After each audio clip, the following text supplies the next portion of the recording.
إن الحمد لله الأكرم الذي خلق الإنسان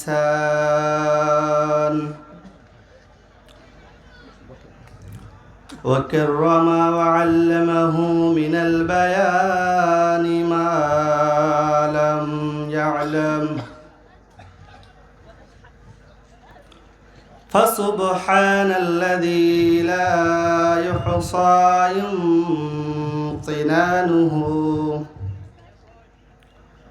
يمتنانه باللسان ولا بالقلم نشهد أن لا إله إلا الله وحده لا شريك له ونشهد أن سيدنا وحبيبنا وطبيبنا ومولانا محمدا عبده ورسوله أرسله بالحق بشيرا ونذيرا وداعيا إلى الله بإذنه وسراجا وقمرا منيرا فقد قال الله تعالى في كلامه المجيد وفي فرقانه الحميد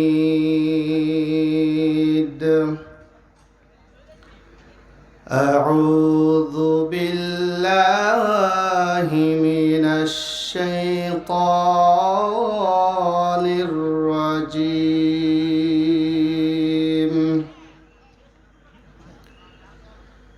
بسم الله الرحمن الرحيم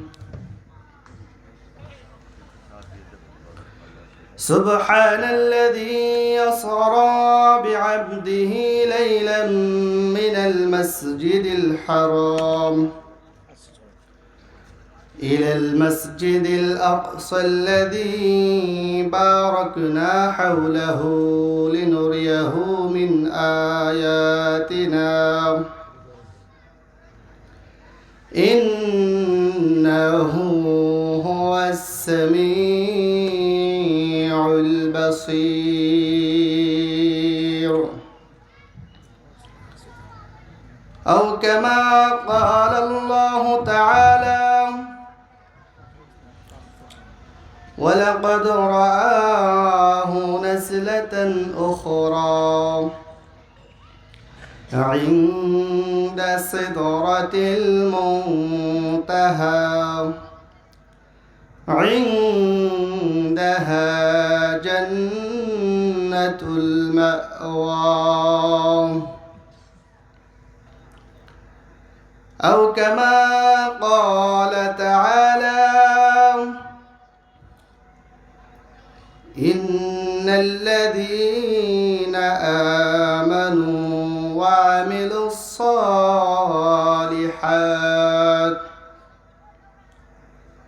الصالحات كانت لهم جنات الفردوس نزلا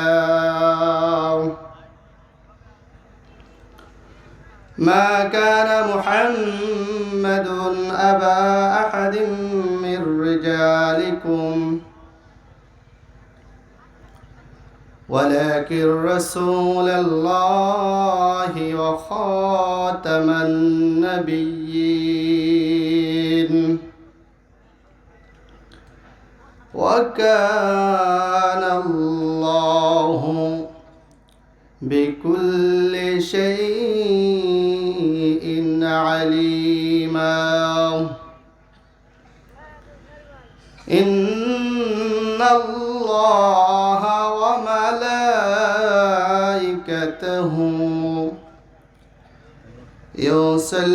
يصلون على النبي يا أيها الذين آمنوا صلوا عليه وسلموا تسليما اللهم صل على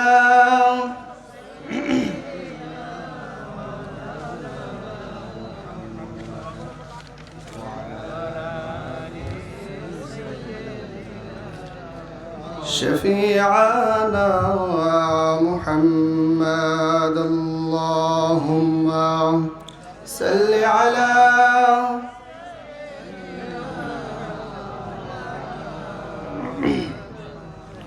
وعلى آل سيدنا شفيعنا محمد মাঝে মাঝে মনে হয় কিসের আনন্দ কিসের এত হাসি উল্লাস একদিন মরতে হবে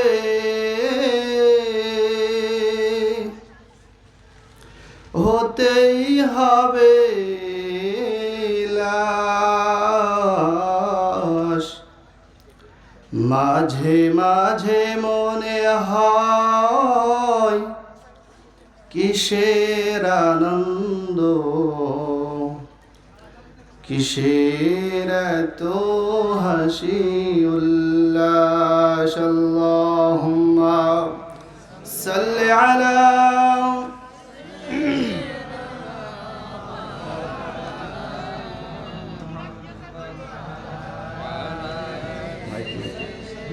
মাইক ম্যান করে এই বক্সটা একটু এদিক দিতে হবে ওই বক্সটা হালকা সাদাকাল্লাহুল আযীম আলহামদুলিল্লাহ ঝিনাইদহ জেলার অন্তর্গত মহেশপুর থানার চললি দক্ষিণ পাড়া কারবালা ময়দান এর উদ্যোগে সপ্তম বার্ষিকী তাফসীরুল কুরআন মাহফিলের সম্মানিত সভাপতি আজকে মাহফিলের প্রধান বক্তা গাজী ইব্রাহিম খলিল বিশেষ বক্তা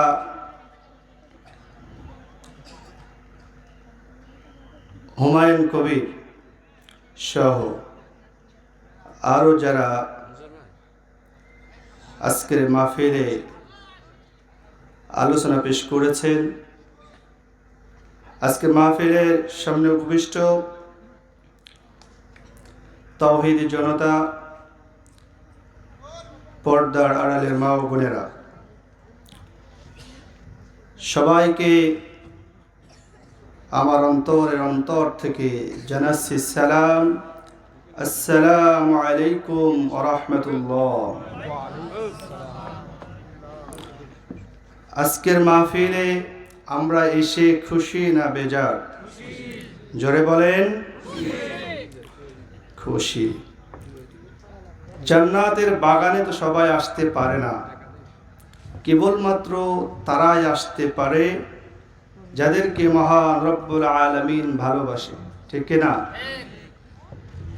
যাদেরকে মহান সৃষ্টিকর্তা মহান রব্বুল আলামিন ভালোবাসে কেবলমাত্র তারাই জান্নাতের বাগানে আসতে পারে। আর বাদ বাকিরা বিভিন্ন রকম দোকানপাট বাজারে লেপের তলায় কম্বলের তলায় শুয়ে আছে, ঠিক না? সম্মানিত হাজিরিন, আমরা সকলেই সেই মহান রব্বুল আলামিনের দরবারে লক্ষ কোটি শুকরিয়া আদায় করছি যে মহান রব্বুল আলামিন আমাদেরকে দুনিয়ার সকল ফিতনা থেকে, দুনিয়ার সকল বিপদ আপদ থেকে, দুনিয়ার সকল কাজকর্ম থেকে হেফাজত করে যেই মহান রব্বুল আলামিন আমাদেরকে মায়া করে, ভালোবেসে, মহব্বত করে হাজার হাজার, লক্ষ লক্ষ, কোটি কোটি মানুষের ভিড়ে আমাদেরকে পছন্দ করে দ্বীনি মজলিসে আসার এবং কোরআন থেকে আলোচনা শোনার তৌফিক দান করেছেন। এজন্য আমরা সকলেই সেই মহান রব্বুল আলামিনের সন্তুষ্টির উদ্দেশ্যে জোরে সোরে শুকরিয়া আদায় করছি, আলহামদুলিল্লাহ।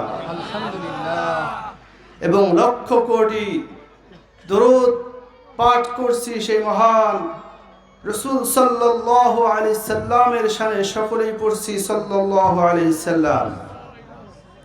সম্মানিত হাজিরিন, আমার আলোচনা আমি খুব বেশি দীর্ঘায়িত করতে চাচ্ছি না।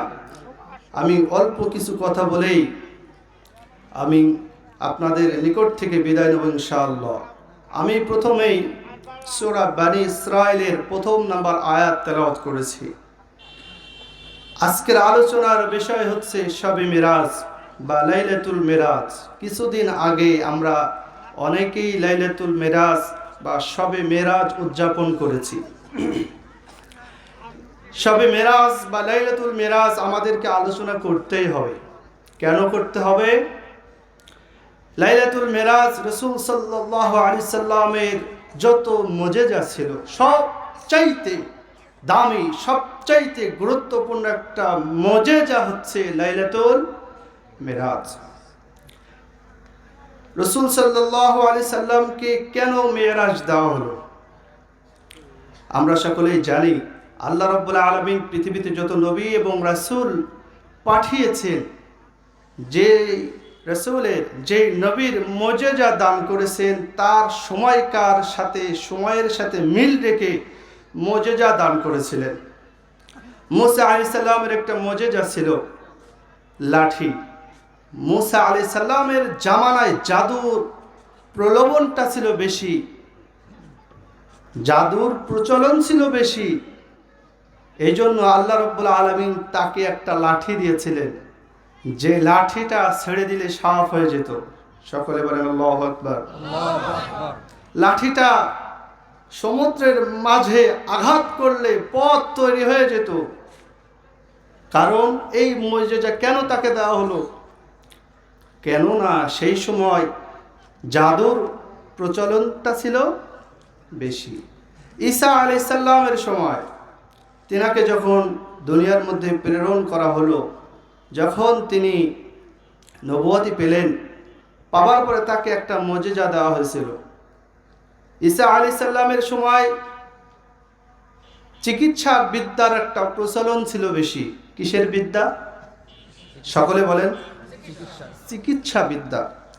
তো ঈসা আলাইহিস সালামের একটা মুজিজা ছিল যে তিনি যদি অন্ধ ব্যক্তির চোখে হাত বোলাতেন, সাথে সাথে মহান রব্বুল আলামিন সেই ব্যক্তিকে সুস্থ করে দিতেন। সুবহানাল্লাহ। শুধু কি তাই, ঈসা আলাইহিস সালাম তিনি যদি কোনো মৃত ব্যক্তিকে বলতেন যে আল্লাহর নামে জীবিত হয়ে যাও, সাথে সাথে সেই ব্যক্তিটা জীবিত হয়ে যেত।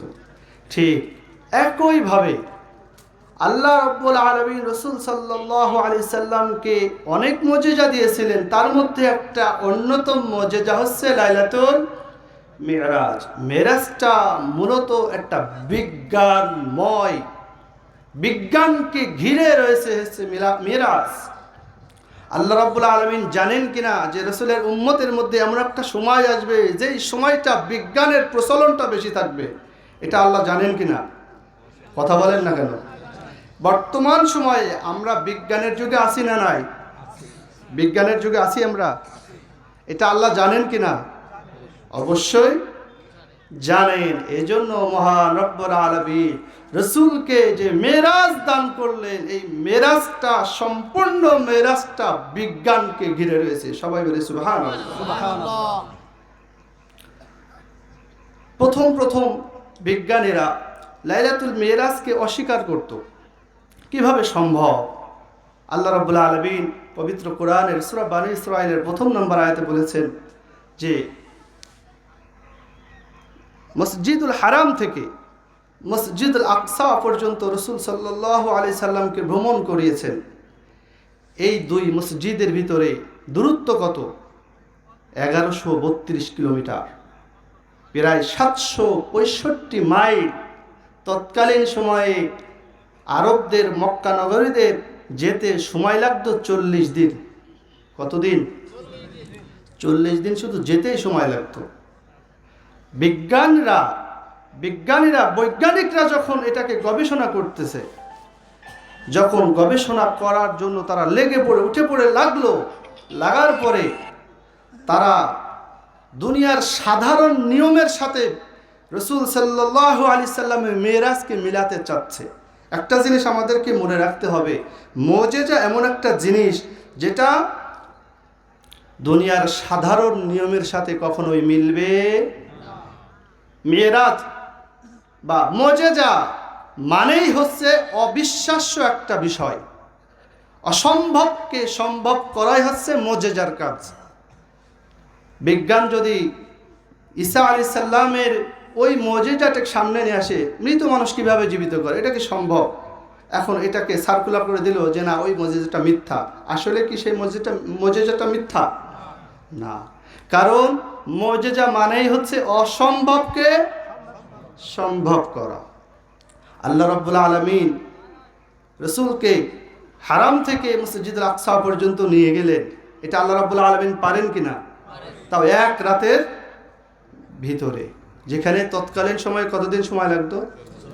40 দিন। তখন কোনো যানবাহন ছিল না, ঘোড়ার গাড়ি, উটের গাড়ি এই সকল ছিল, হেঁটে যেতে হতো। তো বিজ্ঞানরা বলতেছে প্রাথমিকভাবে যে না, মেরাজ এটা সত্য নয়, এটা কাল্পনিক একটা কাহিনী। কিন্তু আল্লাহ রাব্বুল আলামিন আমাদেরকে জানায় দিয়েছেন, না, মেরাজটা কাল্পনিক কোনো কাহিনী নয়, বরং এটা বাস্তব কাহিনী, বাস্তব ঘটনা। বানী ইসরাঈলের ১ম নম্বর আয়াত, সুবহানাল্লাযী আসরা বিআবদিহি লাইলাম মিনাল মাসজিদিল হারামি ইলাল মাসজিদিল আকসা। হারাম থেকে আকসা পর্যন্ত কে ভ্রমণ করিয়েছেন? আল্লাহ। আল্লাহ ভ্রমণ করিয়েছেন। কেন ভ্রমণ করালেন? কারণ আছে না নাই? মেরাজ কেন হলো, কিসের জন্য হলো, এটার কারণ আছে না নাই? অবশ্যই আছে। আমার ভাইরা, রাসূল সাল্লাল্লাহু আলাইহি ওয়াসাল্লাম 40 বছর যাবত হেরা গুহায় ধ্যান মগ্ন ছিলেন। কিভাবে এই জাতিকে জাহান্নামের পথ থেকে জান্নাতের দিকে নিয়ে যাওয়া যায়, কিভাবে এই জাতিকে হেদায়েতের পথ দেখানো যায়। 40 বছর পর্যন্ত তিনি এই ধ্যানে মগ্ন ছিলেন। 40 বছর বয়সে মহান রব্বুল আলামিন রাসূল সাল্লাল্লাহু আলাইহি ওয়াসাল্লামের উপরে কোরআন নাজিল করলেন। কোরআন নাজিলের পরে 3 বছর তিনি প্রকাশ্যভাবে মানুষকে দাওয়াত দিতে পারে নাই। 3 বছর তিনি গোপনে ইসলামের দাওয়াত দিয়েছেন। 3 বছর তিনি গোপনে কালিমার দাওয়াত দিয়েছেন, প্রকাশ্য দিতে পারে নাই। যখন 3 বছর অতিবাহিত হয়ে গেল, মহান রব্বুল আলামিন সূরাতুশ শুআরার 214 নম্বর আয়াতে বলে দিচ্ছেন, হে রাসূল, ওয়া আনদির আশিরাতাকাল আকরাবিন। আর নয় গোপনে দাওয়াত হবে, ওপেনে আপনি আর গোপনে দাওয়াত দিবেন না, এবার থেকে আপনি প্রকাশ্যে দাওয়াত দিবেন। ওয়া আনদির আশিরাতাকাল আকরাবিন। হে রাসূল, আপনি আপনার আত্মীয় স্বজন যারা রয়েছে, পরিস্থিতি যারা রয়েছে, তাদেরকে আপনি জাহান্নামের ভয় প্রদর্শন করুন। যখন আল্লাহ রাব্বুল আলামিন রাসূল সাল্লাল্লাহু আলাইহি ওয়াসাল্লামকে এই কথা বললেন, যাও তোমার আত্মীয় স্বজনকে জাহান্নামের ভয় প্রদর্শন করুন, রাসূল সাল্লাল্লাহু আলাইহি ওয়াসাল্লাম সাথে সাথে সাফা পাহাড়ের মাথায় চলে গেলেন। কোথায়? কি পাহাড়? আপনারা আলোচনা একটু মনে রাখবেন, যাতে করে বাসায় যে একটু বলতে পারেন যে আজকে এই ওয়াজটা শুনে আসলাম। আমার ভাইরা, আমার নবী, আপনার নবী, দয়ার নবী পাহাড়ের চূড়ার উপরে চলে গেলেন। যাওয়ার পরে তিনি ডাকা শুরু করলেন, ইয়া সাবাহা, ইয়া সাবাহা, ইয়া সাবাহা বলে তিনি ডাকা শুরু করলেন। তৎকালীন সময়ে মানুষকে যদি কোনো দুঃসংবাদ দেওয়ার হতো তাহলে মানুষ ওই পাহাড়ের উপরে চলে যেত। পাহাড়ের উপরে চলে যেয়ে ইয়া সাবাহা বলে সবাইকে ডাকতো, সবাই চলে আসতো, সবাই দুঃসংবাদ শোনার জন্য চলে আসতো। যখন রাসূল সাল্লাল্লাহু আলাইহি সাল্লাম নিজে বলতেছেন ইয়া সাবাহা, ইয়া সাবাহা, মক্কার কাফেররা, কুরাইশরা ভাবলো আলামিন আমাদেরকে ডাকতেছে, হয়তো কোনো দুঃসংবাদ আমাদের জন্য অপেক্ষা করতেছে, চলো সকলে যাই কি দুঃসংবাদ শুনে আসি। যে আসতে পারে নাই সে প্রতিনিধি পাঠিয়েছে, যে আসতে পেরেছে সে এসেছে। আসার পরে রাসূল সাল্লাল্লাহু আলাইহি সাল্লামকে বলতেছেন, হে আলামিন, হে মুহাম্মদ, বলো আমাদের জন্য কি দুঃসংবাদ রয়েছে, তুমি বলে দাও। রাসূল সাল্লাল্লাহু আলাইহি সাল্লাম তখন বললেন, হে কুরাইশরা, হে আমার আত্মীয় স্বজনরা, আমি যা বলবো তোমরা কি বিশ্বাস করবা? সকলে বলল, নাম, অবশ্যই, অবশ্যই বিশ্বাস করব। রাসূল বললেন, আমি যদি বলি পাহাড়ের এক পাশে ওই পাশে শত্রুপক্ষ তোমাদের জন্য অপেক্ষা করতেছে আক্রমণ করার জন্য, তুমি কি বিশ্বাস করবে? সকলে বলল, নাম, অবশ্যই আমরা বিশ্বাস করব। রাসূল বললেন, আমি যদি বলি সূর্য আর পূর্ব দিকে উঠবে না পশ্চিম দিকে উঠবে, তোমরা কি বিশ্বাস করবে? সকলেই বলল, নাম, অবশ্যই, কেন না, অবশ্যই আমরা বিশ্বাস করব, কারণ আমরা জানি তুমি জন্মের পর থেকে আজ পর্যন্ত কখনো তুমি মিথ্যা কথা বলো নাই। সুবহানাল্লাহ। জন্মের পর থেকে এই পর্যন্ত তুমি মিথ্যা কথা বলো নাই, অতএব তুমি যা বলবে আমরা তাই বিশ্বাস করে নেব। রাসূল বললেন, তোমাদের বিশ্বাস যদি এই হয়, তোমাদের মন মানসিকতা যদি এই হয়, শুনে নাও, আল্লাহ রাব্বুল আলামিন আমাকে দুনিয়ার মধ্যে প্রেরণ করেছেন রাসূল হিসেবে। আল্লাহ রাব্বুল আলামিন আমাকে দুনিয়ার মধ্যে পাঠিয়েছেন তোমাদেরকে জাহান্নাম থেকে যেন জান্নাতের দিকে নিয়ে যেতে পারি। আর তোমরা যদি জাহান্নাম থেকে বাঁচতে চাও, তোমরা যদি জাহান্নামের ওই ভয়াবহ আগুন থেকে বাঁচতে চাও, তাহলে অবশ্যই তোমরা লা ইলাহা ইল্লাল্লাহ মুহাম্মাদুর রাসূলুল্লাহ এই কালিমাকে তোমরা গ্রহণ করে নাও। রাসূল সাল্লাল্লাহু আলাইহি সাল্লাম যখন এই কালিমার দাওয়াত দিলেন, একটু আগে সকলেই হ্যাঁ বাক্য সূচনা করেছিল, একটু আগেই সকলেই বলেছিল তুমি যা বলবা আমরা তাই বিশ্বাস করে নিব। কিন্তু যখন রাসূল কালিমার দাওয়াত দিল, ইসলামের দাওয়াত দিল, সাথে সাথে সকল কাফেররা মুখ ফিরিয়ে নিল। শুধু মুখ ফিরিয়ে নিল না, রাসূল সাল্লাল্লাহু আলাইহি সাল্লামের আপন চাচা আবু লাহাব, কি নাম? আবু লাহাব, সে বলল, তাব্বা লাকা ইয়া মুহাম্মদ আলিহাদা জামাতানা, হে মুহাম্মদ তুমি ধ্বংস হয়ে যাও। তাব্বা লাকা ইয়া মুহাম্মদ, তুমি ধ্বংস হয়ে যাও। এই কথা বলার জন্য তুমি আমাদেরকে ডেকেছো? এই ফাও কথা শোনার জন্য আমরা এখানে এসেছি? এই কথা বলার জন্য তুমি আমাদেরকে একত্রিত করেছো? তিনি ধ্বংস কামনা করলেন। সময়ত হাজিরিন, আমরা সকলেই সেই আবু লাহাবের মৃত্যুর ইতিহাস জানি কি জানি না? আল্লাহ রাব্বুল আলামিন কিন্তু প্রতিবাদ করেছিলেন, তাব্বাত ইয়াদা আবি লাহাবিউ ওয়া তাব। এই আবু লাহাব রাসূলকে অভিশাপ দিচ্ছিল, ধ্বংস কামনা করছিল। স্বয়ং আল্লাহ রাব্বুল আলামিন সূরাতুল লাহাব নাজিল করে এই আবু লাহাবের ধ্বংস কামনা করেছেন। সকলেই বলি সুবহানাল্লাহ। এখন কারটা কবুল হবে? সবাই বলেন, আবু লাহাবেরটা কবুল হবে নাকি আল্লাহরটা কবুল হবে? তো আমরা সেই আল্লাহর কোরআনের পক্ষে থাকতে চাই নাকি বিপক্ষে থাকতে চাই? সকলে বলেন না কেন? আমরা কোরআনের পক্ষে থাকতে চাই নাকি বিপক্ষে থাকতে চাই? কোরআনের পক্ষে থাকতে চাই। আল্লাহ রাব্বুল আলামিন আমাদেরকে তৌফিক দান করুক, সবাই বলে আমিন। আমার ভাইরা, রাসূল সাল্লাল্লাহু আলাইহি সাল্লাম যখন কালেমার দাওয়াত দিলেন, তার উপরে জানের হুমকি আসলো, হত্যার হুমকি আসলো।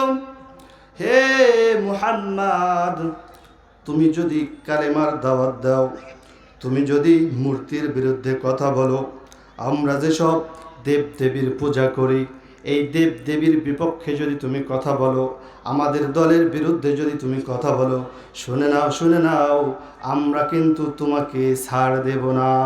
কাদের কথা এটা? কাফেরদের কথা। কাদের কথা? কাফেররা কি বলল? মূর্তির বিরুদ্ধে কথা বলবা, আমাদের বিরুদ্ধে কথা বলবা, আমাদের দলের বিরুদ্ধে কথা বলবা, তোমাকে আমরা কি করব? দেখে নেব। তোমাকে রাষ্ট্রীয়ভাবে যত রকম তোমার উপরে অন্যায় অত্যাচার আর অত্যাচারের স্টিম রোলার চালানোর দরকার আমরা চালাবো। আমরা কিছুদিন আগেও দেখেছি মূর্তির বিরুদ্ধে কথা বলায় আলেমদেরকে জেল খাটতে হয়েছে। কথা বলেন ঠিক কিনা?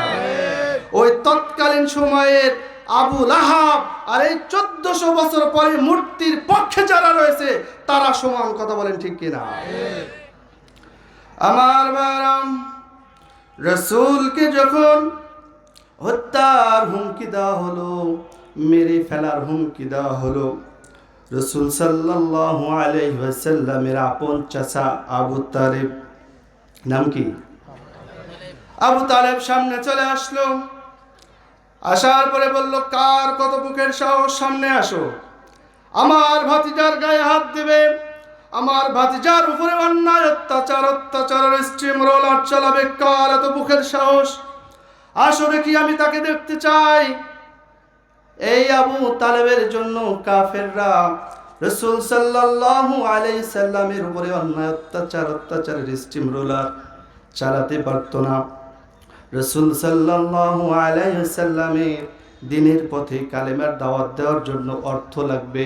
সেই অর্থ দেওয়ার জন্য খাদিজা রাদিয়াল্লাহু তাআলা আনহা বললেন, আমার যত অর্থ সম্পদ, যত টাকা পয়সা আছে, সকল কিছু আমি আপনার পায়ে ঢেলে দিলাম ইসলামের জন্য। যখন যেটা লাগবে আপনি এখান থেকে খরচ করবেন।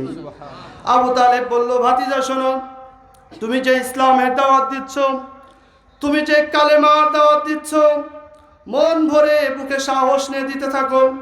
আমি যতদিন বেঁচে আছি, তোমার এই চাচা যতদিন বেঁচে আছে, ততদিন কাফেররা তোমার একটা পশমও ছিঁড়তে পারবে না, এতটুকু গ্যারান্টি আমি তোমাকে দিলাম। সুবহানাল্লাহ। রাসূল সাল্লাল্লাহু আলাইহি সাল্লাম চাচার কথা অনুযায়ী, হযরত খাদিজা রাদিয়াল্লাহু তাআলা আনহার কথা অনুযায়ী দ্বীনের দাওয়াত দিতে লাগলেন, কালেমার দাওয়াত দিতে লাগলেন। দ্বীনের দাওয়াত যখন কিছুদিন পার হয়ে গেল, পার হয়ে যাবার পরে রাসূল সাল্লাল্লাহু আলাইহি ওয়াসাল্লামের চাচা ইন্তেকাল করলেন। রাসূলের চাচা যখন ইন্তেকাল করলেন, তার 3 মাস পরে হযরত খাদিজা রাদিয়াল্লাহু তাআলা আনহা ইন্তেকাল করলেন। অর্থনৈতিকভাবে, মানসিকভাবে যিনি সাহায্য করতেন, যিনি সাপোর্ট করতেন, তিনিও ইন্তেকাল করলেন। প্রশাসনিকভাবে যিনি সাপোর্ট করতেন, তিনিও ইন্তেকাল করলেন। ইন্তেকাল করার পরে কাফেররা রাসূল সাল্লাল্লাহু আলাইহি সাল্লামের উপর অন্যায় অত্যাচারের স্টিম রোলার চালানোর একটা সময় পেল, সুযোগ পেল। তারা রাসূলের উপর অন্যায় অত্যাচার করলো, যত রকম জুলুম আছে সকল জুলুম করল। সকল জুলুম করার পরে রাসূলের ডাকে যখন কেউ সাড়া দিচ্ছে না, রাসূলের ডাকে যখন, রাসূলের কালেমার ডাকে যখন কেউ সাড়া দিচ্ছে না, রাসূল সাল্লাল্লাহু আলাইহি ওয়াসাল্লাম চিন্তা করলেন, আমি তো ছোটবেলায় তায়েফের ময়দানে মানুষ হয়েছি, আমার ছোটবেলাটা কেটেছে, বাল্যকালটা কেটেছে ওই তায়েফের ময়দানে। আমি চলে যাই তায়েফের ময়দানে, ওখানে অনেক আমার বাল্য বন্ধু আছে, হয়তো তাদের কাছে যদি আমি কালেমার দাওয়াত দেই হয়তো তারা কালেমাটাকে গ্রহণ করবে। বুক ভরা আশা নিয়ে, মনের কত আশা নিয়ে তিনি তায়েফের ময়দানে চলে গেলেন। তায়েফের ময়দানে যাবার পরে যখন তিনার বাল্যকালের বন্ধুদের কাছে এই কালেমার দাওয়াত দিচ্ছেন, একটা মানুষও কালেমাকে গ্রহণ তো করলই না। রাসূল সাল্লাল্লাহু আলাইহি ওয়াসাল্লামের উপরে তারা অন্যায় অত্যাচারের স্টিম রোলার চালালো, তাকে এমনভাবে আঘাত করলো তায়েফের ময়দানে তার সারা শরীরটা রক্তাক্ত হয়ে গেছে। বুক ভরা আশা নিয়ে, মনের কত আশা নিয়ে বাল্যকালের বন্ধুদের কাছে গেল। বাল্যকালের বন্ধুদের কাছে যখন কালেমার দাওয়াত দিল, কালেমাকে তো গ্রহণ করলই না। কালেমাকে গ্রহণ না করে তারা কি করলো, পাথর মেরে মেরে রাসূল সাল্লাল্লাহু আলাইহি সাল্লামের সারা শরীরটা রক্তাক্ত করে দিল। এত পরিমাণ রক্তাক্ত করে দিয়েছে, এত পরিমাণ রক্তাক্ত করে দিয়েছে, রক্ত পায়ের ভিতরে, জুতার ভিতরে এমনভাবে আটকে গিয়েছে যাতে করে আর পা থেকে জুতা খোলা যায় না। হযরত আয়েশা রাদিয়াল্লাহু তাআলা আনহা রাসূলকে গোসল করাচ্ছেন, পিঠের দিকে নজর গেল। আয়েশা রাদিয়াল্লাহু তাআলা আনহা বললেন, ইয়া রাসূলুল্লাহ, ইয়া হাবিবাল্লাহ, আপনার পিঠের ভিতরে আমি কিছু দাগ দেখতে পাচ্ছি, বলেন তো এই দাগটা কিসের? আপনার কি বসন্ত হয়েছিল? আপনার কি পক্স হয়েছিল? আপনার পিঠে এত দাগ কিসের? রাসূল সাল্লাল্লাহু আলাইহি ওয়াসাল্লাম বললেন, হে আয়েশা শোনো, এটা বক্সের কোনো দাগ নয়, এটা বসন্তের কোনো দাগ নয়। আমি ওই তায়েফের ময়দানে বুক ভরা আশা নিয়ে গিয়েছিলাম, মনের কত আশা নিয়ে তায়েফবাসীর কাছে ইসলামের দাওয়াত দিতে গিয়েছিলাম, কালেমার দাওয়াত দিতে গিয়েছিলাম।